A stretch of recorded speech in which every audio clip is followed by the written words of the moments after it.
Want to know how to generate random odd or even numbers separately in Java? So in this video, I'm going to show you this small code and explain you how it works and how you can simply print it out.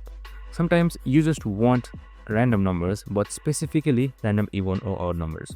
So with Java's random class, so you can see we have first use random class right here. Make sure this is not missed out, otherwise your code won't work. And once that is done, to generate even numbers, we multiply a random integer by 2. And to generate odd numbers, we multiply by 2 and then add 1. So as you can see, this is a small formula. You can just simply make sure you remember. So this is integer even, so we multiply by 2, and for integer odd, we multiply by 2 as well, but add 1 instead. And that's it. Super simple and easy. Make sure you add random utility or random method though, and you can just simply run this code to show. And there will be a random even and random odd number as well. You can also add multiple ones of these with different strings, with different integers and different values. I hope this video helped. If it did, make sure to like, subscribe and tune in with us for more of these videos.